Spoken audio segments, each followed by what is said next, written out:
Bismillahirrahmanirrahim. Assalamualaikum warahmatullahi wabarakatuh. Alhamdulillahi ala ihsanihi wa syukru lahu ala taufiqihi wa amtinani wa asyhadu an la ilaha illallah wahdahu la syarika lahu ta'ziman li sya'nihi wa asyhadu anna Muhammadan abduhu wa rasuluhu da'ila ridwani. Allahumma salli alaihi wa ala alihi wa ashabihi wa ikhwani. Para ikhwan akhwat, para jamaah Majelis Samara Ta'lim yang dirahmati oleh Allah Subhanahu wa taala. Pada kesempatan kali ini kita akan bahas poin yang sangat penting, perkara yang sangat penting terutama bagi para suami ya. Ini sebenarnya nasihat buat saya pribadi dan juga buat para suami sekalian, karena kita akan melihat bagaimana adab yang diajarkan Rasulullah SAW berkaitan dengan bermuamalah dengan istri ya. Dan ini perkara yang sangat penting karena waktu kita paling banyak habis dengan istri ya. Kita pulang ke rumah ketemu istri, nanti keluar safar bersama istri, nanti keluar pulang lagi ketemu istri lagi ya, tidur juga bersama istri, sehingga waktu kita paling banyak habis bersama istri secara umum tentunya ya. Untuk ada orang yang juga sering bersafar dan yang lainnya, tapi secara umum waktu kita paling banyak habis adalah di rumah. Oleh karenanya kita berusaha memanage diri kita untuk bisa bermuamalah dengan istri dengan muamalah yang terbaik, sehingga argo pahala kita terus berjalan. Argo pahala kita terus berjalan. Karenanya akhlak kita terhadap istri ini merupakan, saya katakan, ladang pahala yang sepertinya tidak kita pedulikan, tapi ternyata dia berulang-ulang tiap hari ya. Berapa jam kita bersama istri tiap hari. Kalau di total sama seumur hidup kita bersama istri, mungkin kita nikah sampai 30 tahun, 40 tahun, 50 tahun, maka waktu kita bersama istri sangat banyak. Kalau kita habiskan waktu itu semuanya dengan sesuai sunnah Nabi SAW, dengan akhlak yang mulia, maka itu merupakan kumpulan ladang pahala yang mungkin sangat banyak sekali ya. Maka wasiat saya untuk saya pribadi dan juga kepada para ikhwan, para suami, untuk benar-benar memperhatikan hal ini agar kita bisa mendulang pahala sebanyak-banyaknya. Adapun sebelum kita menyebut tentang bagaimana muamalah Nabi SAW terhadap istrinya, maka ada beberapa kaidah atau perkara penting yang diingatkan oleh Nabi SAW. Yang pertama, Rasulullah SAW mengingatkan kepada kita bahwasanya di antara menjadi lelaki terbaik di sisi Allah adalah dengan menjadi suami yang terbaik. Kata Rasulullah SAW, khairukum li ahlihi wa ana khairukum li ahli. Sebaik-baik kalian adalah yang terbaik bagi istrinya dan aku adalah suami yang terbaik ya. Di sini Rasulullah SAW menyebutkan al-khairiyah, keterbaikan. Anda ingin menjadi manusia terbaik di sisi Allah Subhanahu wa taala, di antara jalannya adalah dengan menjadi terbaik bagi istri. Dalam hadis juga kata Rasulullah SAW, akmalul mu'minina imanan ahsanuhum khuluqa wa khairukum linisaihim. Kata Nabi SAW, orang yang paling sempurna imannya, akmalul mu'minina imanan, yang paling sempurna imannya adalah ahsanuhum khuluqa, yang paling baik akhlaknya. Kemudian Rasulullah SAW menyebutkan contoh akhlak tersebut, wa khairukum linisaihim, dan sebaik-baiknya yang terbaik akhlaknya bagi istrinya ya. Ini salah satu barometer yang dijadikan barometer oleh Nabi SAW untuk melihat keterbaikan seorang di sisi Allah Subhanahu wa taala. Bagaimana sikap dia terhadap istrinya? Karena sebagaimana dikatakan, akhlak seorang sungguhnya adalah dalam rumahnya. Kalau di luar dia mungkin bisa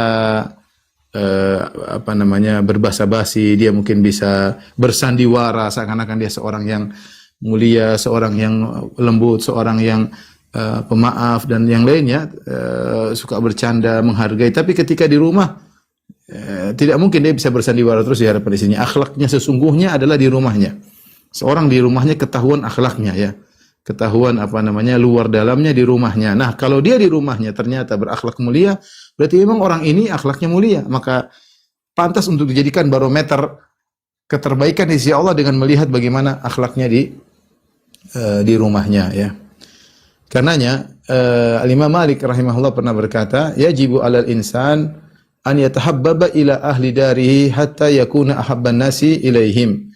Kata Imam Malik rahimahullah taala, wajib bagi seorang untuk menjadi dicintai di anggota rumah tangganya sampai dia menjadi orang yang paling mereka cintai dalam rumah.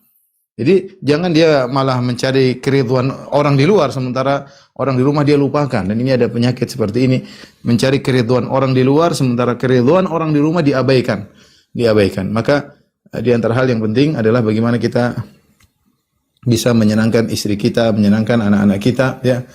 Karenanya jika seorang laki sudah menjadi lelaki terbaik bagi istrinya, maka niscaya ini adalah ciri-ciri penghuni surga. Ciri-ciri penghuni surga. Kalau seorang sampai istrinya bangga dengan dia, mengatakan suamiku Masya Allah, ya. Suamiku sampai kasih jempol dua, suamiku Masya Allah. Masya Allah apanya? Masya Allah akhlaknya, bukan Masya Allah amit-amit, enggak ya, tapi Masya Allah akhlaknya luar biasa, dipuji. Maka ini berarti kabar gembira, kabar baik. Berarti Anda telah meraih keterbaikan di sisi Allah Subhanahu wa taala. Karena istri Anda merasa Anda adalah suami yang terbaik. Lihatlah bagaimana Ummu Salamah radhiyallahu anha. Ummu Salamah yang menikah dengan Abu Salamah, ya, kemudian memiliki beberapa anak, ya. Ketika Abu Salamah radhiyallahu anhu meninggal dunia, dia kemudian berdoa kepada Allah Subhanahu wa taala dengan doa yang diajarkan oleh Nabi sallallahu alaihi wasallam, Allahumma ajurni fi musibati wa akhlifli khairan minha. Ya Allah, berilah aku ganjaran pahala atas musibah yang aku alami dan gantilah yang lebih baik daripada musibahku. Ketika dia mau mengucapkan gantikan aku dengan yang lebih baik, dia sampai ragu-ragu sehingga dia berhenti. Dia tidak ucapkan. Dia berkata, bergumam dalam dirinya, man khairun min Abi Salamah. Siapa yang lebih baik daripada suamiku Abu Salamah? Ya, man khairun min Abi Salamah. Siapa yang lebih baik dari suamiku Abu Salamah? Artinya Ummu Salamah merasa suaminya lelaki yang terbaik. Sehingga untuk berdoa saja, gantikan lebih baik daripada suamiku, dia hampir tidak mau mengucapkannya. Kalau bukan karena itu sunnah Nabi SAW, akhirnya dia pun mengucapkannya. Dan akhirnya Allah ganti Abu Salamah dengan Nabi SAW yang menjadi suaminya. Tapi yang menjadi perhatian kita di sini, bagaimana Ummu Salamah mengatakan man khairun min Abi Salamah, ya. Siapa yang lebih baik daripada Abu Salamah? Saya ingin kita juga demikian, ya. Kalau istri kita bilang siapa yang lebih baik daripada istrinya Bang Oje mengatakan siapa yang lebih baik daripada Bang Oje misalnya. Siapa yang lebih baik daripada suamiku, ya. Artinya dia merasa tenang dengan suami yang terbaik, ya. Maka itu insyaallah ciri-ciri surga. Tentu kita bicara jika kita memiliki istri yang wajar, yang normal. Lalu istri yang tidak normal, istri suami sudah sebaik apapun dia masih anggap kurang, itu namanya istri enggak normal. Kita bicara tentang wanita yang normal, yang tahu menghargai suami sehingga dia pun merasa suami yang terbaik. Maka itu adalah keberhasilan suami memiliki barometer meraih keterbaikan di sisi Allah Subhanahu wa taala. Dan itulah yang diterapkan oleh Nabi SAW. Beliau menjadi suami yang terbaik, contoh suami terbaik, ya, bagi kita pengikutnya berusaha mencontohi Nabi SAW. Dan di antara yang diajarkan oleh Nabi SAW, kalau kita baca hadis-hadisnya, Nabi SAW banyak mengalah kepada istrinya, ya. Itu wasiat Nabi dan juga praktek Nabi SAW, ya. Sebagaimana Nabi berusaha mencari keridhaan istrinya.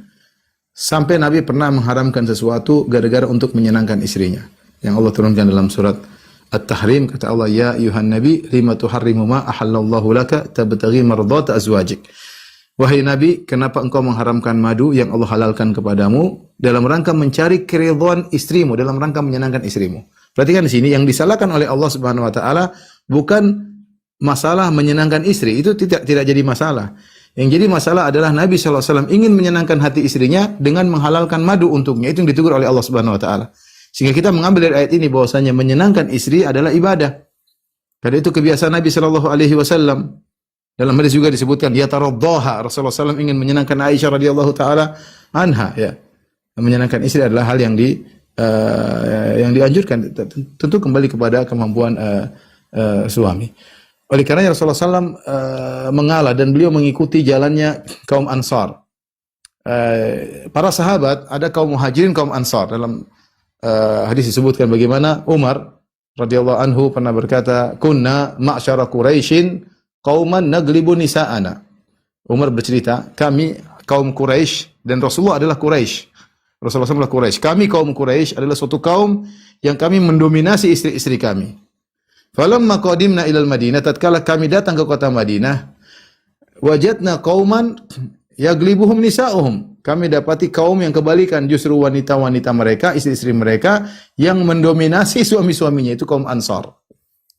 Jadi kaum Ansar. Jadi kaum Muhajirin laki-laki, para laki yang mendominasi para wanita. Sebaliknya kaum Ansar sebaliknya para wanita, para istri yang mendominasi para lelaki. Apa kata Umar radhiyallahu anhu? Fatafiqa nisauna ya'khudna min adabi nisa'il ansar. Atau dalam riwayat yata'allamna min nisa'il ansar. Mulailah istri-istri kami belajar dari kaum wanita kaum Ansar untuk menguasai suami. Ya, mulailah istri-istri kami belajar. Sampai suatu hari kata Umar bin Khattab, suatu hari ya, aku pun berbicara dengan istriku dan aku menegur istriku, tiba-tiba istriku membantahku, maka aku kaget. Bagaimana istriku bisa membantahku? Ini hal yang tidak pernah terjadi bagi kaum Quraisy ya. Makanya kata Umar bin Khattab, fataqaddabtu yawman ala imraati fa idza hiya turaji'uni. Satu hari aku marah kepada istriku, ternyata istriku membantahku. Fa ankartu an turaji'ani. Maka aku mengingkarinya, kenapa engkau motong perkataanku ya? Faqalat ma tunkiru an uraji'aka. Kenapa kata istrinya membantah lagi? Kenapa engkau melarangku untuk memotong perkataanmu? Fallahi inna azwajan Nabi sallallahu alaihi wasallam la yuraji'nahu. Sungguhnya istri-istri Nabi juga melakukan demikian. Istri-istri Nabi juga melakukan demikian. Maka Umar pun kaget ya. Di sini disebutkan oleh sebagian ulama bahwasanya meskipun Rasulullah SAW seorang Quraisy yang seharusnya dia mendominasi istri-istri beliau, tetapi ternyata Nabi memilih bagaimana metode kaum Ansar yang banyak mengalah kepada istri-istri karena banyak pahala di balik itu semua. Karena banyak pahala di balik itu semua. Dan Nabi SAW yang pernah berkata, istausu bin nisa'i khairan. Hendaknya kalian berbuat baik kepada istri-istri kalian, fa innahunna khuliqna min dhila, karena wanita-wanita itu, istri-istri kalian itu diciptakan dari tulang rusuk, dan tulang rusuk pasti bengkok ya. Maka berilah uzur kepada mereka, mereka sering salah, mereka sering melakukan ketimpangan karena mereka terciptakan dari tulang rusuk yang bengkok. Nabi mengajari kita untuk memberi uzur kepada istri-istri. Dan diriwayatkan Muawiyah pernah berkata tentang para wanita, yaglibnal kiram wa yaglibuhunna li'am. Para wanita itu mendominasi suami-suami yang baik dan mereka didominasi oleh laki-laki yang buruk. Ya, ini perkataan Muawiyah radhiyallahu taala anhu.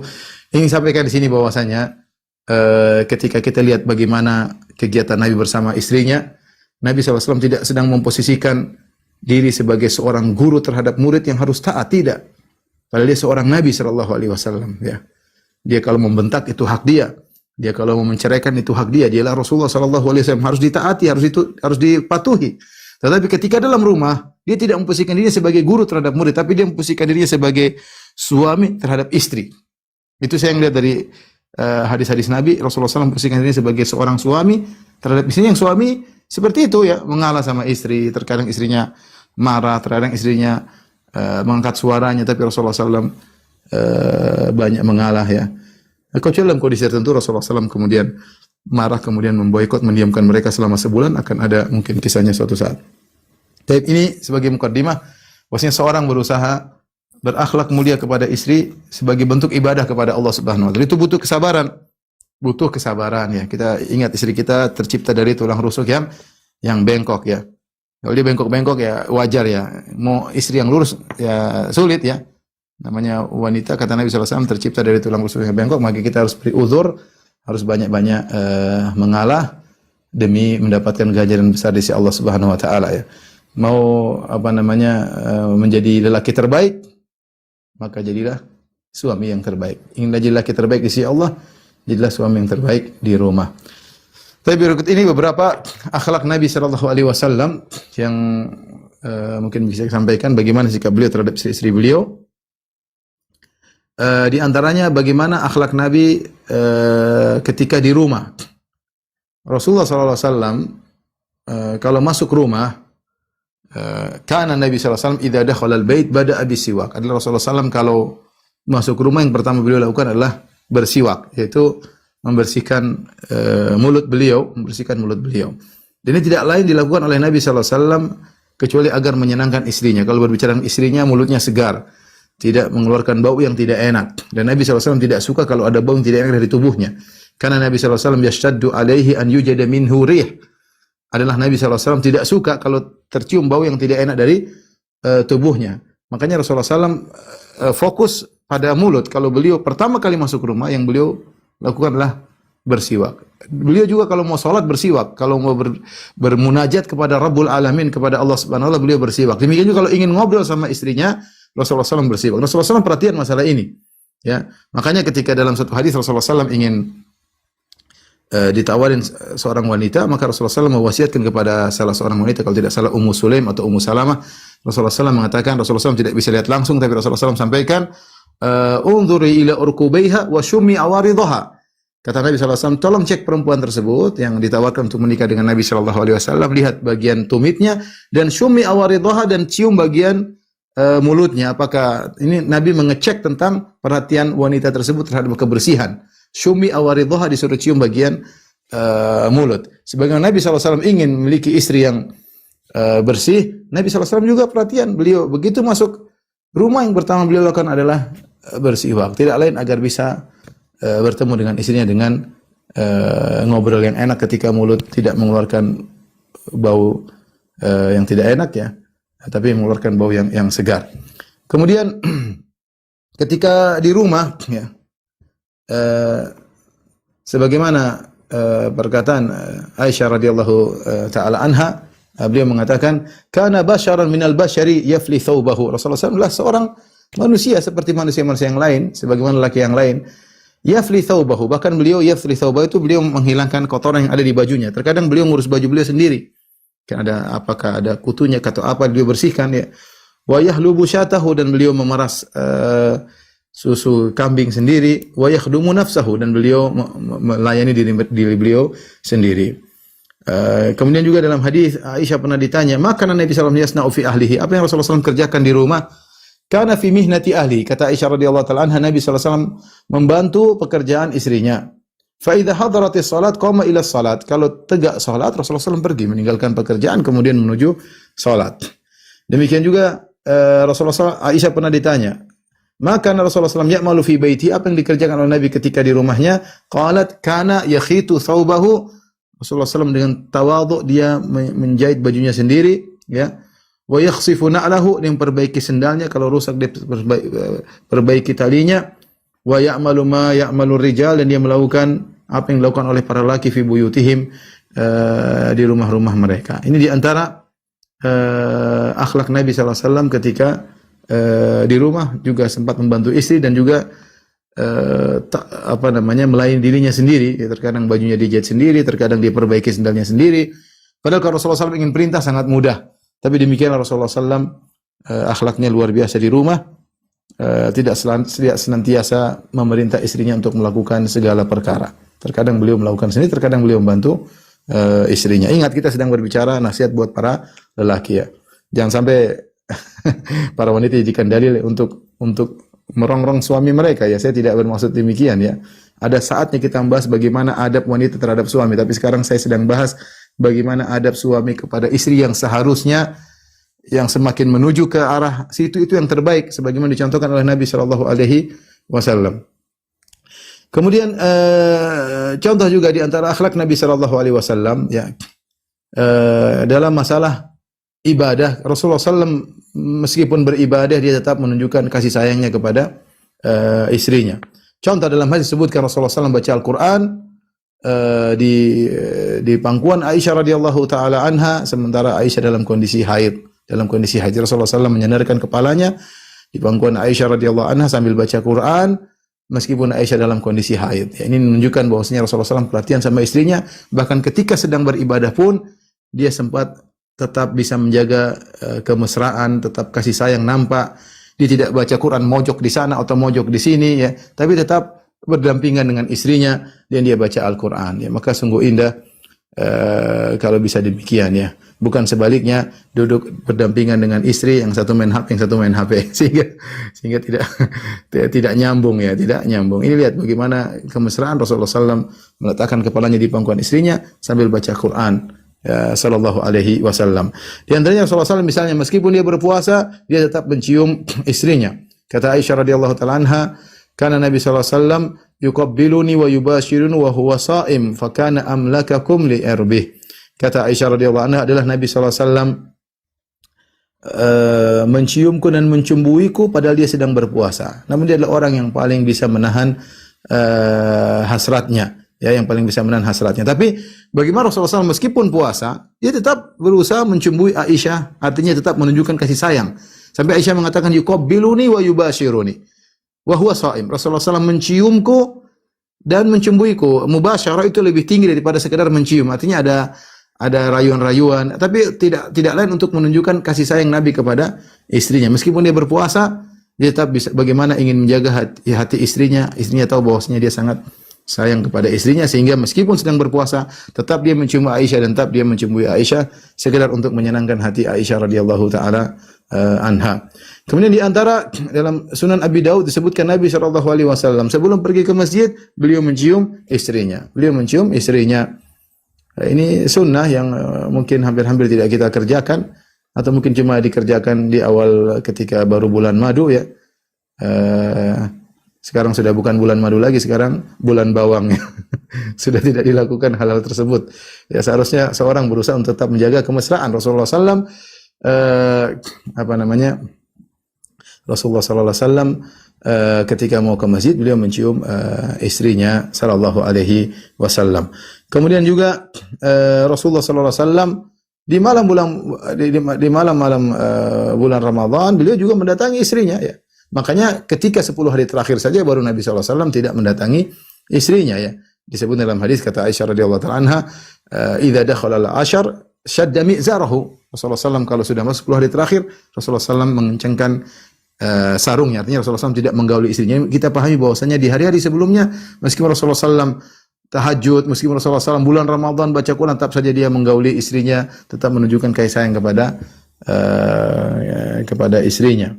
Ya, kemudian juga dalam hadis disebutkan karena Nabi SAW adrakuhul fajar wa huwa junubun min ahlihi. Rasulullah SAW mendapati azan subuh dalam kondisi junub gara-gara menggauli istrinya. Belum sempat mandi tapi sudah azan subuh. Berarti Rasulullah SAW meskipun bersolat malam, meskipun sahur, tetap saja ada waktu untuk menggauli istrinya.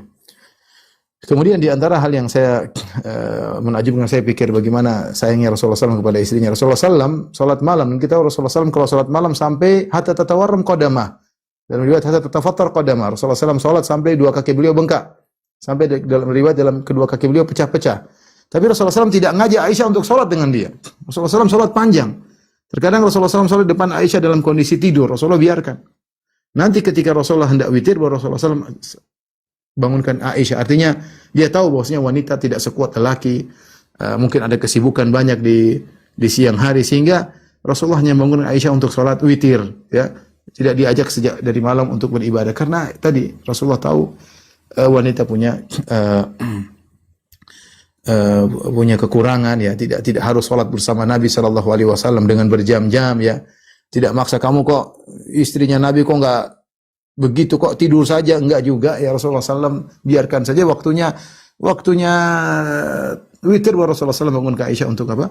Untuk witir ya, menunjukkan bagaimana kasih sayang Nabi sallallahu alaihi wasallam. Ini saya sebutkan bagaimana Rasulullah SAW beribadah. Meskipun beliau beribadah, beliau masih menyempatkan menunjukkan kasih sayang beliau kepada istrinya. Demikian juga ketika Rasulullah SAW sedang i'tikaf. Rasulullah SAW sedang i'tikaf, sedang sibuk-sibuknya. Datang Sofia, Rasulullah SAW ngobrol dengan Sofia. Padahal i'tikaf adalah waktu yang sangat-sangat penting bagi Nabi untuk SAW untuk konsentrasi connecting dengan Allah Subhanahu wa taala. Tapi ketika istrinya datang di malam hari, Rasulullah SAW ngobrol dengan istrinya, kemudian baru mengantarkan istrinya pulang. Subhanallah, padahal dia sedang dalam kondisi beribadah ya. Demikian juga Nabi SAW ketika sedang iktikaf, Rasulullah SAW membuka jendela masjid yang sambung dengan jendela rumahnya. Rasulullah SAW mengeluarkan kepalanya untuk disisir oleh Aisyah radhiyallahu taala anha. Ini menunjukkan bahwasanya ketika Rasulullah SAW beribadah pun tidak sok, maksudnya jauh-jauh semua. Sebagian orang gitu, papi lagi baca Quran, jangan ganggu ya. Papi lagi ini, jangan ganggu. Enggak, Nabi enggak begitu juga ya. Artinya ada waktunya serius, ada waktunya bisa nyambi, dalam tanda kutip kasih sayang sama istri ya, sebagaimana dilakukan oleh Nabi sallallahu alaihi wasallam. Artinya beliau tidak kaku kepada istrinya meskipun dalam kondisi beribadah. Tapi di antara akhlak Nabi sallallahu alaihi wasallam tentang bagaimana mesranya beliau terhadap istri ini sangat banyak. Ini sering saya sampaikan dan saya ulang lagi insyaallah pada malam hari ini. Di antaranya misalnya Rasulullah sallallahu alaihi wasallam menyempatkan diri untuk mandi bareng bersama istrinya. Kata Aisyah radhiyallahu taala anha, "Kuntu aktasilu ana wan Nabi sallallahu alaihi wasallam min ina'in wahidin kilana junubun fayubadiruni hatta aqula lahu da'li da'li." Aku mandi bersama Nabi sallallahu alaihi wasallam dalam satu tempayan, kami berdua dalam kondisi junub. Maka ketika mandi Nabi bercanda, fayubadiruni, Nabi melombaiku untuk mengambil air karena air dalam satu tempayan sampai aku berkata kepada beliau, "Da'li da'li, sisakan air buatku, sisakan air buatku." Ini bercanda, jadi sambil mandi sambil ngobrol, sambil bercanda. Dalam riwayat yang lain Aisyah yang melombai Nabi sallallahu alaihi wasallam mengambil air sampai Rasulullah SAW berkata, "Da'ili da'ili, sisakan air buatku, sisakan air buatku." Jadi ini adalah sunnah yang jarang yang hendaknya dilakukan oleh kita ya. Kita mesra bersama istri sebagaimana diajarkan oleh Nabi sallallahu alaihi wasallam. Mandi bareng, dengan mandi bareng tersebut mungkin segala kecurigaan, segala husnudzon bisa hilang karena kemesraan yang ada bahkan ketika mandi bareng. Dan Rasulullah SAW juga disebutkan mandi bareng dengan istri-istrinya yang lain selain Aisyah radhiyallahu taala anha. Karena mungkin ada yang bilang, "Ustaz, kalau kita bilang kamu mandi bareng sama istri, susah Ustaz, istri sudah tua, saya juga sudah tua." Nabi kan mandi bareng lah, itu kan istrinya muda Aisyah. Kalau istri muda saya mau mandi bareng. Enggak ya. Rasulullah bukan cuma mandi bareng sama Aisyah, Rasulullah mandi bareng dengan Ummu Salamah atau dengan yang lainnya. Jadi sunnah ya. Tentu istri-istri lain juga Nabi mandi bareng, cuma yang meriwayatkan kepada kita kebetulan Aisyah radhiyallahu taala anha sudah mewakili istri-istri Nabi yang lain. Ini sunnah ya. Tidak mengapa ngajak istri atau ngajak suami untuk mandi bareng. Kemudian yang berikutnya contoh di antara sunnah Rasulullah SAW ya, makan dan minum bersama Nabi sallallahu alaihi wasallam, makan dan minum bersama Nabi bersama Aisyah radhiyallahu taala anha. Sebenarnya dalam hadis bahwasanya Aisyah radhiyallahu anha minum, kemudian Nabi sallallahu alaihi wasallam mengambil gelas Aisyah, kemudian beliau minum dari tempat mulutku, kata Aisyah radhiyallahu anha. Jadi ini hal yang menurut kita mungkin sepele, tapi bagi wanita di zaman itu, terutama bagi Aisyah, ini adalah suatu bentuk kemesraan. Bagaimana suamiku ambil gelas, kemudian dia puter, dia minum dari bekas mulutku. Rasulullah sengaja, kelihatannya sepele, tapi Rasulullah SAW sengaja, dan itu dia tahu Aisyah melihatnya. Maka dia pun minum dari bekas bibir Aisyah radhiyallahu taala anha. Ya. Kemudian juga Aisyah berkata, aku makan kuntu ta'arraq, yaitu aku ambil daging dan aku gigit, daging kambing aku gigit, aku letakkan, Nabi ambil daging itu lagi dan Nabi gigit dari bekas gigitanku. Dan Nabi gigit dari bekas gigitanku, dan ini menunjukkan bagaimana kasih sayang luar biasa dari Nabi kepada istri-istri beliau. Tidak ada salahnya nanti kalau istri kita makan apel, ya kita ambil lagi apelnya, kita gigit dari bekas gigitan istri kita. Yang penting sikat gigi dulu ya. Baik. Kemudian di antara mesranya Nabi sallallahu alaihi wasallam, Rasulullah SAW manggil Aisyah dengan panggilan-panggilan yang indah. Di antaranya Rasulullah SAW menyingkat nama Aisyah dengan ya Aish, ya. Ya Aish. Ini metode yang digunakan oleh orang Arab untuk memanggil dengan panggilan kasih sayang. Di antaranya dengan meringkas nama, dan ini sampai sekarang masih berlaku ya. Misalnya Abdullah dipanggil Abudi, Abdurrahman dipanggil Duhmun, itu dilakukan juga oleh orang Arab sampai sekarang ya. Kita juga demikian, orang Indonesia juga, seperti anak saya panggil Abdul Muhsin, kemudian disingkat lagi Ucin misalnya. Itu panggilan sayang ya, panggilan sayang, diringkas nama tersebut. Demikian juga Nabi ketika memanggil Aisyah, Nabi manggil ya Aisyu. Ya Aisyu, ini metode Arab. Demikian juga Rasulullah SAW memanggil Aisyah dengan, selain diringkas namanya, Rasulullah SAW juga memanggil Aisyah dengan sifat yang ada pada dirinya. Di antara Rasulullah memanggil ya Humaira. Ya Humaira artinya wahai wanita yang saking putihnya sampai terlihat rona-rona merah di pipinya, karena Aisyah begitu sangat putih, sebagian bapaknya Abu Bakar juga sangat putih. Saking putihnya Aisyah sampai terlihat rona-rona merah di wajahnya. Itulah yang dijadikan sifat Aisyah sebagai bahan panggilan. Ya Humaira, wahai sang wanita yang nampak rona-rona merah di pipinya. Sungguh indah panggilan tersebut. Maka boleh dikatakan sunnah jika seorang manggil istrinya dengan sifat indah yang ada pada dirinya, entah wahai yang panjang rambutnya, wahai yang indah dagunya, wahai yang mancung hidungnya, terserah, boleh-boleh saja ya. Jangan panggil yandut ya. ya ini embo apa, enggak. Panggil kata-kata yang menyenangkan istri, dan itu sunnah. Menyenangkan istri hukumnya apa? Sunnah. Kemudian di antara akhlak Nabi SAW adalah Rasulullah SAW ngobrol bersama istrinya sebelum tidur, sebagaimana perkataan Ibnu Abbas radhiyallahu anhuma, kuntu bitu inda khalati Maimunah fatahaddatsa Nabi sallallahu alaihi wasallam ahli sa'atan thumma raqada. Aku tidur di rumah bibiku Maimunah, itu istri Nabi sallallahu alaihi wasallam. Aku dengar Rasulullah SAW ngobrol dengan istrinya beberapa saat, kemudian Rasulullah SAW tidur, ya. Rasulullah SAW tidur, dan ini obrolan bersama istri di malam hari adalah ibadah. Sampai-sampai dibawakan dalam bab, ya, kandungan makna ini dibawakan dalam, Imam Bukhari membawakannya dalam bab as-samar fil ilm, bab tentang begadang dalam ilmu. Padahal yang maknanya adalah hadis tentang obrolan suami istri. Ibnu Hajar menjelaskan bahwasanya obrolan suami istri ini sama pahalanya jika seorang setelah malam belajar agama. Padahal kita tahu Rasulullah SAW tidak suka ngobrol setelah malam. Wa kana yakrahu an-nauma qablahu wal haditha ba'dahu. Rasulullah SAW tidak suka tidur sebelum Isya, dan Rasulullah SAW benci ngobrol setelah Isya. Karena orang kalau ngobrol setelah Isya itu bisa lupa waktu sehingga kebablasan, tidak sholat subuh, tidak sholat malam. Wa kana yakrahul haditha ba'dahu. Rasulullah SAW tidak suka ngobrol setelah Isya. Tapi kalau ngobrol sama istri boleh. Rasulullah praktekkan. Atau ngobrol tentang ilmu boleh. Atau ngobrol tentang urusan umat, sebagaimana Rasulullah SAW ngobrol dengan Abu Bakar radhiyallahu taala anhu. Tapi ngobrol yang cuma obrol-obrolan, maka Rasulullah tidak suka pada Isya. Tapi ternyata ngobrol dengan istri Rasulullah SAW melakukan setelah Isya, dan ini berpahala sebagaimana seorang menuntut ilmu. Oleh karenanya seorang menghadirkan dirinya, menghadirkan dalam hatinya ketika dia pulang dari kantor, sempatin untuk ngobrol dengan istri. Inilah kemesraan, inilah kebahagiaan kita di rumah. Kita menciptakan suasana di rumah yang membuat kita nyaman. Ada teman bicara, ada teman ngobrol. Terserah bahan obrolan apa saja, nggak ada masalah. Yang penting kita ada canda sama istri, ada obrolan. Yang suasana ini mulai hilang dengan adanya medsos. Istri sibuk dengan HP, suami sibuk dengan HP, sibuk dengan pekerjaan, istri sibuk dengan teman-temannya di grupnya, dengan urusan ini, urusan tetek bengeknya. Kemudian ketemu, tidak ada canda tawa, tidak ada kontak, masing-masing fokus dengan gadget di depannya. Hilang manisnya kehidupan rumah tangga. Hilang manisnya kehidupan rumah tangga.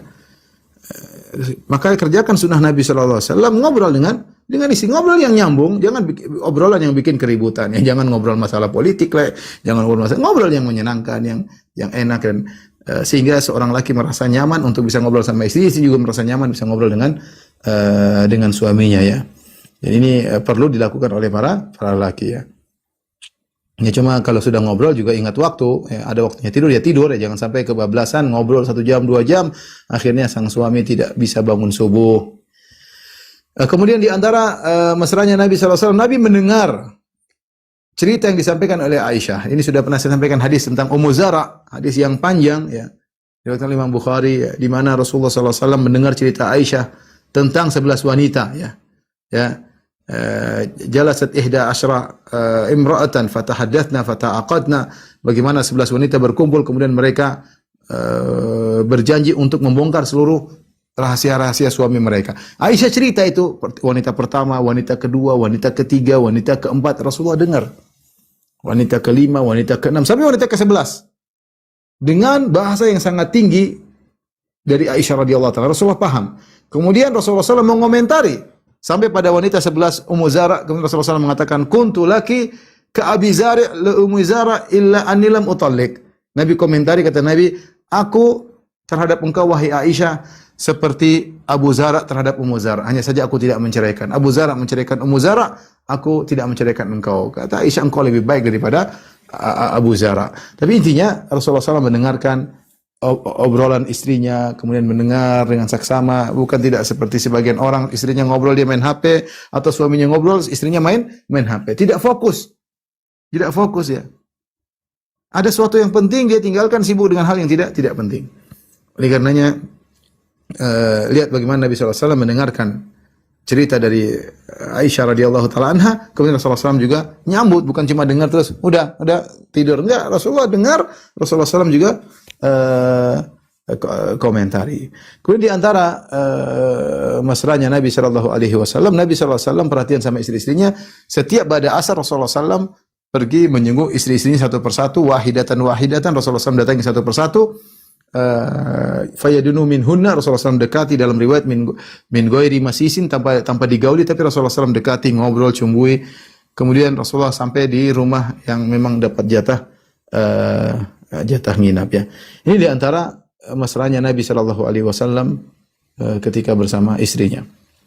Di antara akhlak Nabi sallallahu alaihi wasallam adalah bagaimana akhlak Nabi bersama istrinya di luar rumah.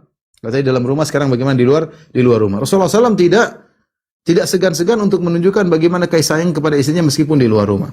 Bagaimana dia menghargai istrinya. Seperti hadis yang masyhur tentang pernikahan beliau dengan Sofiyah radhiyallahu taala anha. Rasulullah SAW menikah dengan Sofiyah sampai akhirnya Sofiyah suatu saat mau naik onta, maka Rasulullah SAW menegakkan lututnya, kemudian diinjak oleh Sofiyah untuk naik di atas onta, dan itu dilihat oleh para sahabat di hadapan banyak orang. Ini yang meletakkan lututnya adalah Nabi SAW, manusia terbaik di alam semesta, yang pintu surga tidak akan terbuka kecuali yang mengetuknya Nabi SAW. Ya, tapi dia tawadhu di hadapan istrinya, di hadapan para sahabat, tawadhu untuk istrinya. Nah, ini yang harus kita hidupkan. Paling tidak saya sering sampaikan sederhana, kalau istri kita naik mobil, kita bukakan pintunya, atau kita persilakan istri kita tutupkan pintunya. Paling tidak demikian, ya. Tidak perlu kita taruh lutut, ayo sayang naik di atas lutut, tidak perlu. Mobil pendek ya, kalau kecuali naik onta baru ya. Tapi paling tidak kita menunjukkan penghormatan kepada istri di hadapan umum. Istri merasa bahagia ya, bahwasanya suaminya ya menghargai dia di hadapan teman-temannya, di hadapan orang lain ya.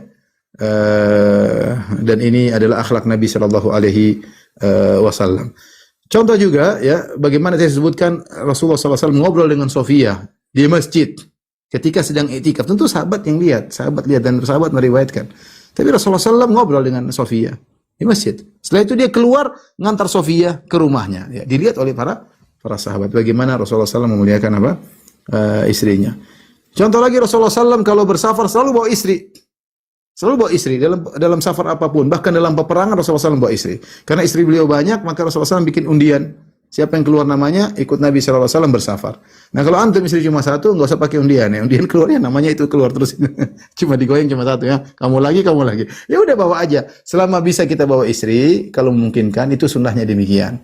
Kalau enggak memungkinkan, kata tabrakan dengan pekerjaan yang lainnya, dapat uzur. Tapi intinya sunnah adalah membawa istri dalam perjalanan. Itu lebih baik bagi kita, lebih mendudukan pandangan kita, lebih ada teman ngobrol, tidak digoda oleh wanita lain dan macam-macam ya. Itu lebih sunnah ya. Kalau bisa bawa istri, maka bawa istri. Lihat ini di luar rumah. Di antara Nabi SAW pernah juga dilihat oleh para sahabatnya ketika hari Id. Ketika hari Id, hari Lebaran, ketika itu orang-orang Habasyah sedang bermain-main di Masjid Nabawi, main perang-perangan. Kemudian Rasulullah manggil, ya Humaira, ya, ala tanzurin, tidakkah kau melihat kepada orang Habasyah? Rasulullah ajak Aisyah untuk nonton orang Habasyah sedang bermain-main perang-perangan dengan gerakan-gerakan mereka, menunjukkan gerakan-gerakan dalam peperangan. Maka Aisyah pun pergi nonton. Maka Rasulullah fa'aqamani wara'ahu, Rasulullah pun meletakkan Aisyah di belakang Nabi. Apa kata Aisyah? Fa wada'tu dhikni ala atiqihi. Aku pun meletakkan daguku di pundak Nabi SAW, wa asnadtu wajhi ila khaddihi, lalu aku tempelkan pipiku, wajahku di pipi Nabi SAW. Jadi Aisyah di sini, dagunya di pundak Nabi SAW, pipinya nempel dengan pipi Nabi SAW, dan itu di jendela atau di pintu, dan orang-orang lihat semua. Bahkan Aisyah mengatakan, maka nali hubbun nazar, aku tidak ingin lihat orang-orang Habasyah, tetapi hatta yablughan nisa, agar para wanita semua tahu ya maqamahu li wa makani indahu, agar para wanita tahu bagaimana kedudukan Nabi di sisiku dan bagaimana kedudukanku di sisi Nabi SAW. Jadi gampangan bahasa kerennya, Aisyah lagi pamer bahwasanya dia dicintai oleh Nabi SAW. Manusiawi, itu sifat wanita seperti itu ya, ingin menunjukkan kepada orang bahwasanya suaminya sayang kepada dia. Selama itu tidak berlebihan ya, tidak sampai cium-ciuman depan umum, yang wajar, jaga istrinya, dimuliakan seperti Nabi tadi meletakkan lututnya diinjak oleh Sofiyah. Ini kan di hadapan umum, tapi menunjukkan penghargaan kepada istri ya. Dan Aisyah sampai Rasulullah mengatakan, hasbuk, sudah cukup wahai Aisyah nonton. Kata Aisyah, la ta'jal, sebentar ya Rasulullah. Kemudian Aisyah nonton lagi. Rasulullah bilang lagi, hasbuk, sudah cukup wahai Aisyah, kata Aisyah, la ta'jal, jangan buru Rasulullah. Rasul Aisyah bukan sedang nonton Habasyah, tapi lagi pingin agar orang-orang tahu bagaimana kedudukan Nabi di sisinya dan bagaimana kedudukan dia di sisi Rasulullah sallallahu alaihi wasallam. Dan ini di luar, artinya dihukum luar rumah, orang pada melihat ya. Di antara juga bagaimana perhatian Nabi dengan istrinya di luar rumah, seperti ketika Aisyah radhiyallahu taala anha kalungnya hilang dalam suatu perjalanan, ya, ada yang mengatakan habis perang Banil Mustalik, Ghazwat Banil Mustalik atau Ghazwatul Muraisi, Allah alam bisawab, intinya kemudian kalung Aisyah radhiyallahu taala anha hilang di malam hari. Maka Aisyah lapor kepada Nabi sallallahu alaihi wasallam. Lihat apa yang dilakukan oleh Nabi. Nabi memberhentikan pasukan perang untuk cari kalung tersebut. Rasulullah suruh orang cari kalung tersebut. Artinya Aisyah tahu suami saya ini serius. Ini kalung ya sebenarnya kan kalau hilang ya sudah kita pergi nanti, tidak. Tapi karena Rasulullah tahu ini kalung disukai oleh Aisyah, ini kalung spesial bagi Aisyah, maka Rasulullah SAW nyuruh sahabat untuk nyari kalung tersebut. Nyari kalung tersebut. Sampai subuh. Ya, sampai subuh tidak ketemu kalung tersebut, orang-orang pada heboh. Sudah waktunya sholat subuh, masih cari kalung sementara tidak ada air. Bagaimana mau sholat tanpa air? Ada yang sholat tanpa, waktu itu belum turun ayat tayamum.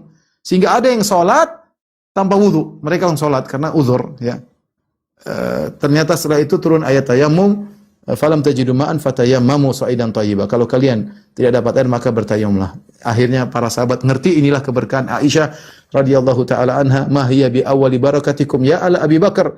Sampai orang mengatakan ini bukan keberkahan engkau yang pertama wahai Aisyah. Engkau selalu bawa berkah. Gara-gara kalungmu hilang, kami cari sampai enggak dapat kalung tersebut, turunlah ayat tayamum. Ayat tayamum ini ayat yang sangat memberi kelonggaran bagi kaum muslimin sampai sekarang. Di antara sebabnya gara-gara kalung Aisyah tersebut ya. Kalung Aisyah tersebut. Maksud saya, bagaimana Nabi perhatian, dia tidak ngomel sama sekali sama istrinya. Taruh kalung di mana gitu. Enggak, mungkin kalau kita, mungkin kalau saya enggak bilang kita, mungkin kalau saya mungkin saya ngomel ya. Apalagi bikin heboh orang. Abu Bakar saja ngomel sama Aisyah.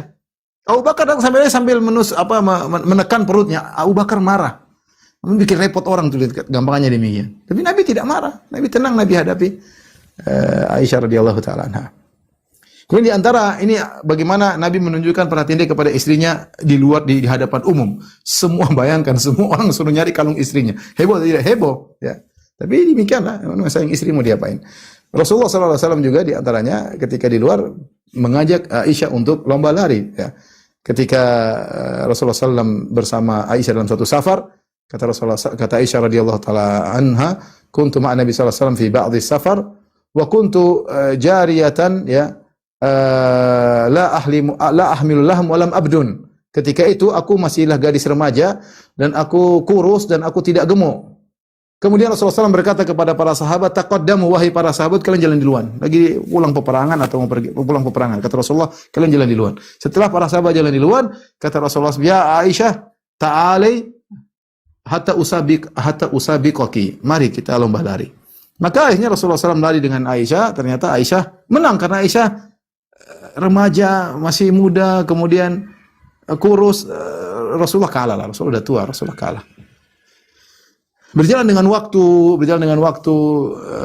ternyata Rasulullah nunggu Aisyah agak gemuk dan itu butuh entah berapa bulan, entah berapa tahun.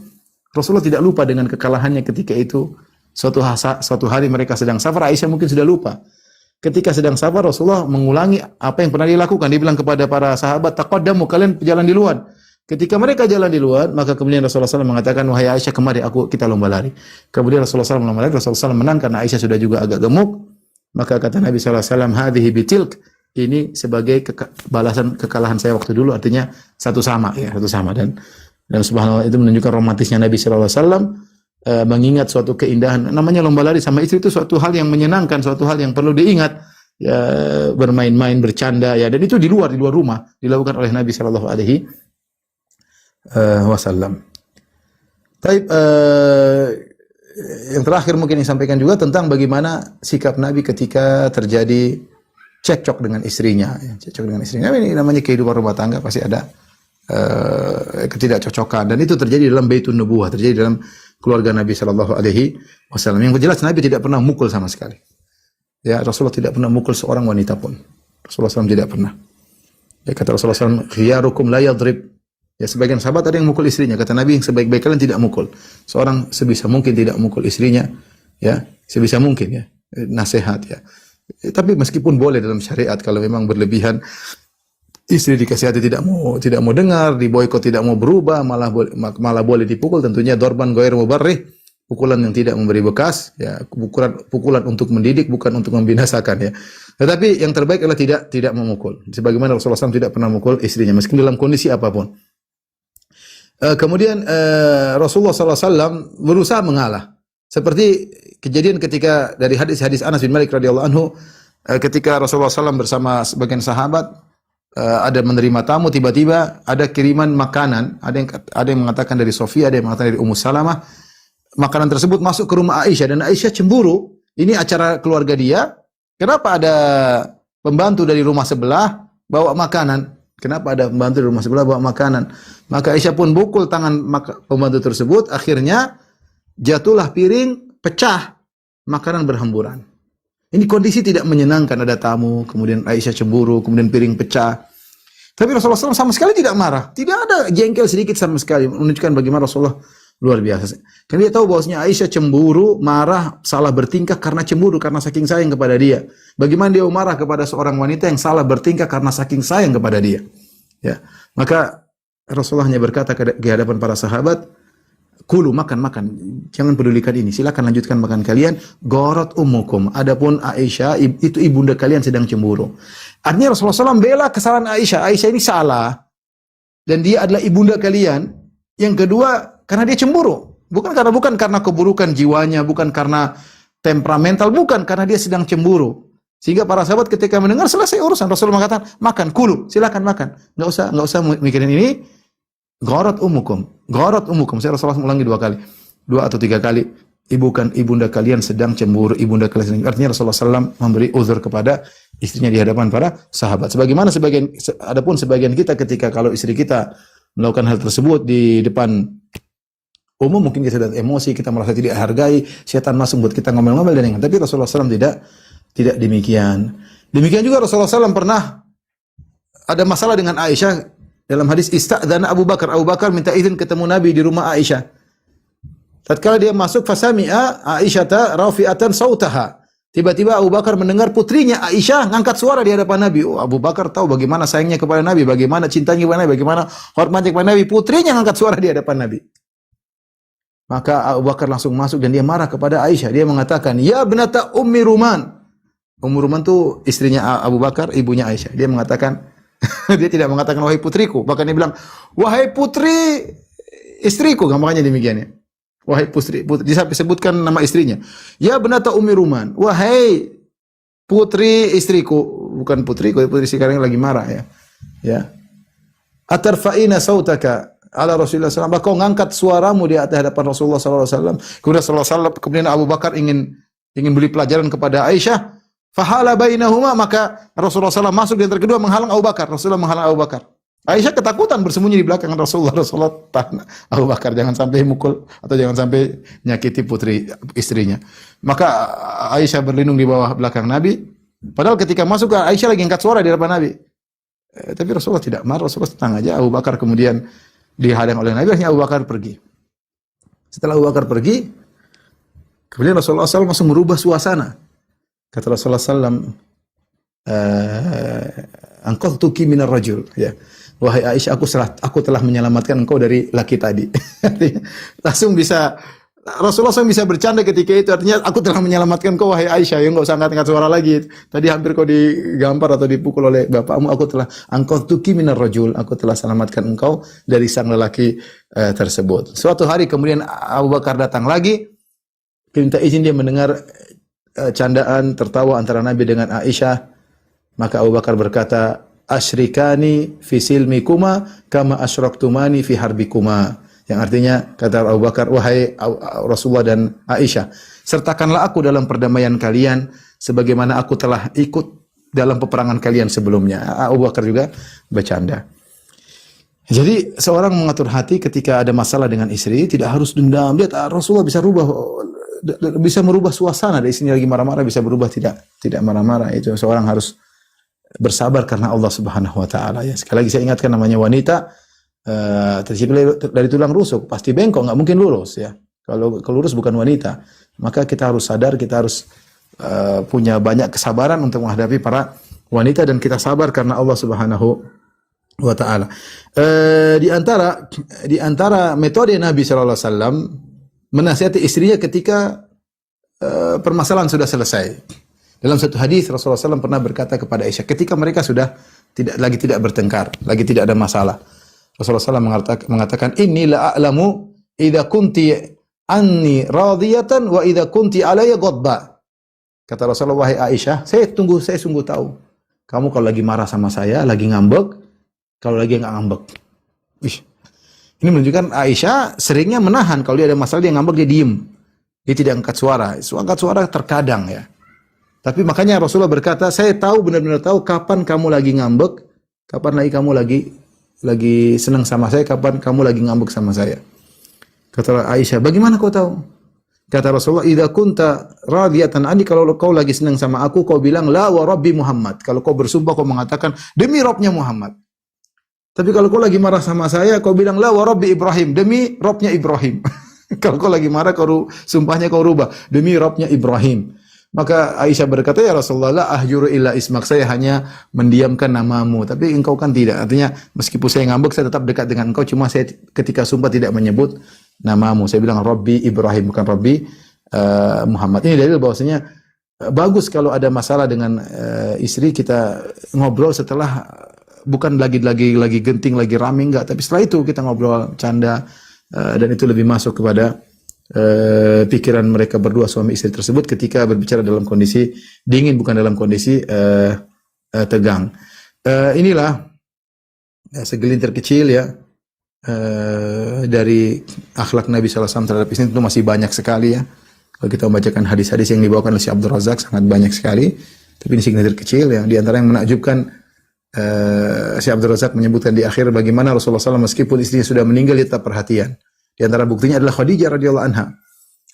Khadijah radhiyallahu sudah meninggal, tapi Rasulullah SAW tetap wafi, tetap perhatian sama istrinya, sampai Rasulullah SAW potong kambing, Rasulullah SAW bagikan kepada teman-temannya Khadijah. Tidak lain karena dia menghargai istrinya, meskipun sudah meninggal, dia masih ingat pada istrinya, sehingga dia bagi-bagikan potongan-potongan kambing kepada teman-teman istrinya yang sudah meninggal. Itulah suami yang baik, tidak melupakan kebaikan istri, meskipun istrinya telah tiada, apalagi kalau istrinya sedang di hadapan dia, dan suka memberi uzur kepada istrinya. Wallahu musta'an. Ini adalah materi yang sangat berat bagi para lelaki. Teorinya mudah, tinggal prakteknya. Selamat berjuang. Semoga Anda bisa menjadi lelaki terbaik di sisi Allah Subhanahu wa taala. Demikian, kalau ada yang bertanya saya persilakan. Jangan banyak-banyak ya. Jazakallahu khairan Ustaz atas ilmu yang dan materi yang telah disampaikan. Ini sangat bermanfaat sekali, terutama buat anak pribadi Ustaz. Dari tadi Isyana sampai senyum aja di belakang. Masya Allah. Dapat jempol berapa? Bilang 2. Masya Allah, Masya Allah, Masya Allah. Baik, Ana izin lanjutkan ke sesi tanya jawab. Silakan. Di sini ada Akhi Safar yang akan membacakan pertanyaan-pertanyaan yang sudah masuk. Akhi Safar, ahlan wa sahlan Akhi. Masya Allah, Akhi. Gimana Akhi? Ini luar biasa kasih pertanyaan ini.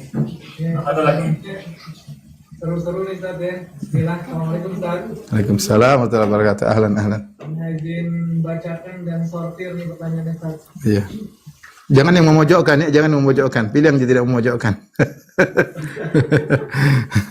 terserah bebas, terserah. Nah ini mengenai adab juga Ustaz, sama pada saat marah nih Ustaz. Nah ini bagaimana kiranya kalau suami itu sering mengucapkan kalimat misal sudah nggak bisa sama kamu lagi, kita pisah aja, nanti diselesaikan di pengadilan, karena itu ditulis melalui WA berkali-kali. Bagaimana hukumnya Ustaz? Ini khawatir ini sudah sampai jatuh talak Ustaz. Apa ada Ustaz yang Ustaz? Kalau dari perkataan-perkataan tersebut itu belum jatuh talak yang shareh, karena lafal talak ada 2, ada yang shareh seperti kamu saya cerai, ya itu baru jatuh talak. Adapun kalau lafal-lafalnya tidak shareh sepertinya rumah ini tidak muat lagi untuk kita berdua. Kayaknya kita tidak bisa satu atap lagi, kayaknya kita lebih baik pisah, aku tidak kuat lagi bersamamu ya. Kayaknya permasalahan harus berujung di pengadilan dan macam-macam. Ini semua lafal-lafal kinayah. Kalau suaminya hanya nakut-nakutin maka tidak jatuh cerai. Kalau dia niat jatuh cerai, maka jatuh cerai. Allah yang Maha tahu tentang isi niatnya. Tapi zahirnya tidak. Zahirnya belum jatuh cerai ya. kecuali niat istrinya memang niat suaminya memang niatkan jatuh cerai. Dan yang saya pentingkan bukan masalah bagaimana hukum perkataan tersebut, tapi bagaimana mengatasi masalah itu. Maka hendaknya sang wanita tentunya duduk manis sama suaminya. Maaf mas, selama ini mungkin saya ada kesalahan. Apa yang buat engkau kayaknya tidak bisa hidup lagi panjang sama saya? Apa? Ngobrol, kita mengenali apa kekurangan kita. Kita banyak kekurangan ya. Saya suami banyak kekurangan, istri juga banyak kekurangan. Kita mengenali kekurangan kita. Ya, kekurangan kita apa? Tanya sama suami. Jangan kita merasa benar terus. Jangan merasa kita sudah wanita soleha, sudah menunaikan segala kewajiban kita. Belum tentu. Ya, wanita punya pandangan, laki-laki punya pandangan tersendiri. Tidak ada salahnya duduk berdua, kemudian tanya, mas apa yang buat kamu terus terang saya sayang sama kamu, tapi kamu sering ngomong gitu, saya jadi gelisah. Kenapa mas? Saya masih ingin memperbaiki diri, saya masih ingin rumah tangga kita berlanjut sampai di surga. Kata-kata manis lah. Tapi setelah itu kita serius, bukan cuma janji kosong aja, serius berusaha untuk merubah diri dan berjuang ya. Saya kalau kita berdoa dan berjuang, insya Allah rumah tangga jadi lebih baik. Jangan sampai rumah tangga kita adalah penderitaan kita ya.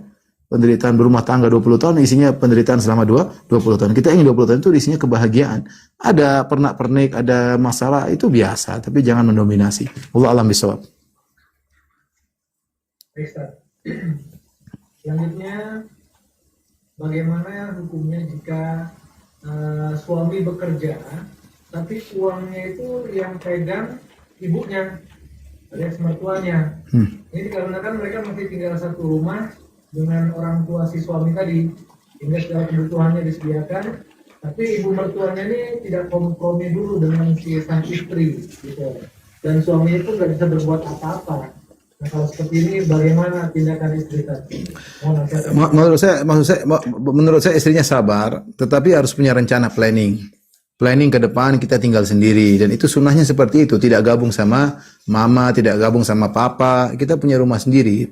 Itu sunnahnya seperti itu. Sabar kondisi suami, jangan kita tekan suami sudah tertekan mungkin oleh ibunya sendiri, kita tekan lagi, dia tambah stres. Tentunya kita ingin punya rumah tangga sendiri, tidak tinggal lagi sama orang tua, tapi dengan cara yang baik. Husnudzan sama orang tua, sudah menyediakan berbagai macam keperluan. Kalaupun kita harus keluar dengan cara yang baik, nah, mak kita ingin mandiri, ibu saya ingin mandiri, ya seperti itu, baik-baik pada. Tapi saya rasa harus bersabar, tinggal planning kapan kita harus keluar, harus ada limitnya. 6 bulan lagi kayak 5 bulan lagi kayak tahun depan kayak harus dipersiapkan. Kalau tidak di-planningkan nanti berlanjut terus, dan itu mungkin penderitaan bagi istrinya. Yang bagaimanapun, meskipun rumah mertua indah, lebih enak tinggal sendiri, bisa bebas, bisa privasi dan macam-macamnya. Tapi tolong beri uzur kepada suami. Yang penting saling paham di antara suami istri. Allah alam bisawab. Selanjutnya, apakah bisa dikatakan zolim apabila suami tidak berusaha bertanggung jawab mencari nafkah karena keasikan main game online? Istrinya sudah berusaha menasihatinya, tapi masih nggak bisa juga. Nah kalau sudah seperti ini, apakah perlu tetap dipertahankan pernikahannya atau lebih baik mungkin sampai berpisah gitu Pak? Bagaimana Ustaz? Mau nasihat Ustaz? Ya jelas zalim lah gimana ya. Kecuali kalau dia main game terus sementara dia punya warisan 1 triliun ya mungkin. Kalau dia juga duit nggak ada, main game melulu, ya ini nggak benar ya. Nasihatilah suami ya. Hidup waktu bukan untuk main game ya. Kamu kerjakan yang bermanfaat ya. Saya lihat kamu berusaha, saya senang. Berhasil nggak berhasil urusan Allah, tapi kamu berusaha lah. Adapun main game melulu ya gimana maksudnya? Bagaimana rumah tangga suaminya main game terus ya? Beri nasihat kalau nggak bisa, nggak berubah ya. Saya mungkin ya ini banyak hal yang banyak keluar daripada jalur yang benar ketika pandemi ya. Artinya mungkin orang yang harusnya dia rajin, dia nggak rajin, dia mungkin jadi stres, akhirnya melampiaskan dengan main game. Coba lihat kondisi, maksud saya istri lihat kondisi lah, jangan nasihati, mengerti tentang kondisi suami, dia lagi terpuruk atau bagaimana. Saya nggak tahu juga kondisinya, tapi intinya tentu itu perbuatan yang tidak benar. Sibuk main game sehingga main game aja buang-buang waktu, itu nggak boleh, apalagi kemudian sampai melalaikan kewajiban. Nasihati, kalaupun harus bercerai itu urusan belakangan. Artinya kalau memang tidak bisa lagi, tidak mungkin dipertahankan, ya cerai, silakan aja minta cerai, tapi itu terakhir. Wallahu a'lam bishawab. Baik, Selanjutnya Ustaz, ini ada pasangan suami istri, suaminya baru umur 27 tahun Ustaz. Tapi suaminya ini cuek dan tidak mau bermesraan jika berdua. Bahkan untuk urusan suami istri pun hanya sebatas kalau dia ingat saja. Nah, bagaimana sikap istri dalam kondisi seperti ini Ustaz? Tanggapan Ustaz. Kalau dia tidak mau bermesraan ketika berdua, terus kapan mau bermesraannya? Kalau dia lagi tidak berdua. Itu ada yang konslet itu berarti ya, entah. Ya gimana ya? Istri pandai-pandai lah mencari apa namanya, mencari perhatian suami ya. Saya nggak tahu lah, tapi ya kalau harusnya laki-laki yang normal harusnya sih tidak begitu. Tapi ya mungkin ada sebab tertentu. Maksud saya, coba istri lah cari gimana manjain suami atau gimana mesra. Coba istri yang mulai mesra-mesrain atau gimana. Jangan nunggu suami yang menggoda misalnya, dia yang menggoda misalnya atau gimana ya. Diatur rapi dengan pakaian yang menarik, dengan parfum ketika di hadapan suaminya, dilayani dulu, dia apa, cobalah berusaha ya. Ya itulah hidup ya, sabar ya. Allah alam bisawab. Selanjutnya Ustaz, ini bagaimana nih sikap seorang laki-laki terhadap istrinya dan terhadap ibunya? Karena kelihatannya keduanya nih kurang sejalan nih Ustaz. Antara siapa dengan siapa? Tentunya suka memaksakan kehendaknya gitu antara ibunya dan istrinya. Hmm. Nah, bagaimana si Ya Allah. suami bersikap Ustaz? Ini tinggal serumah atau tidak? Satu rumah Ustaz.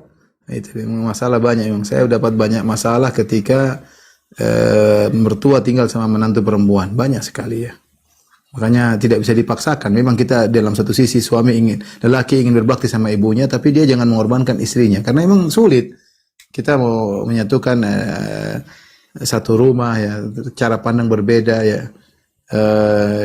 Oleh karenanya saya anjurkan seorang berusaha untuk punya rumah sendiri privasi dan dekat dengan ibunya. Dekat nggak ada masalah, tapi jangan sampai satu rumah, karena istri punya hak untuk mengatur rumah tangganya, mengatur anak-anaknya, tidak ada intervensi dari orang tuanya. Intervensi boleh kalau dalam kondisi genting atau sesekali. Nabi SAW juga tidak intervensi datang ke rumah anaknya terus, enggak ya. Artinya Nabi Aisyah sama Ali bin Abi Thalib dengan Fatimah punya rumah sendiri, dan demikianlah sunnah yang dikerjakan oleh para sahabat. Tapi intinya ini kembali kepada suami ya. Suami yang pandai-pandai memanage antara ibunya dengan istrinya. Ya. Dia harus ngerti bahwasanya ibunya punya hak, istrinya juga punya hak. Jangan dia zalimi salah satu di antara keduanya. Dia berusaha adil ya tanpa menzalimi salah satunya. Dan dia harus banyak-banyak sayang kepada istrinya, karena dia meletakkan istrinya bersama ibunya itu satu kesalahan. Satu kesalahan. Oleh karenanya dia hendaknya berusaha untuk banyak mengalah sama istrinya dan berusaha menyabarkan istrinya. Bagaimana bilang, sayang, ibu saya sudah tua, maafkan dia ya. Kamu kalau marah sama saya aja, jangan sama ibu ya. Tapi memang sulit ya masalahnya, dan banyak kasus ya, banyak kasus ya. Maka saya tidak anjurkan untuk tinggal bersama. Justru kadang dengan rumah berbeda malah mesra, malah baik. Ibu mertua dengan menantu malah saling menghargai dan yang lainnya. Dan itu kenyataan.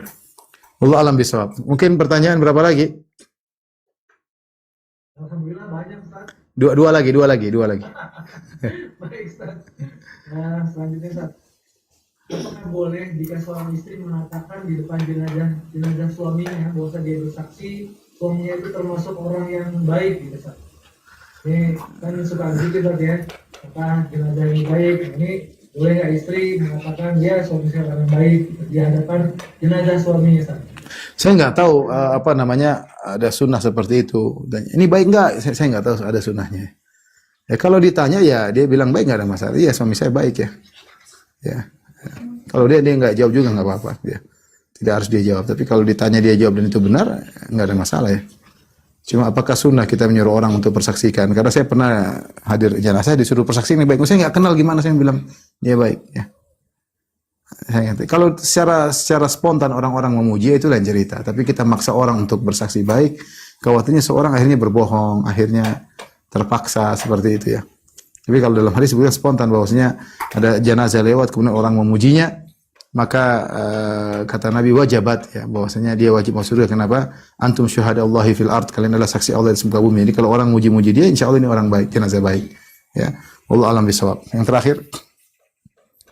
Terakhir, sebenarnya bagaimana batas kita pada saat menunjukkan kemesraan dengan istri di muka umum, Ustaz? Saya rasa yang tidak menimbulkan hasrat, tidak menimbulkan syahwat, biasa kita pegang tangannya biasa. Tapi kalau kita kemudian elus-elus kita cium, saya rasa tidak benar. Itu menimbulkan syahwat ya.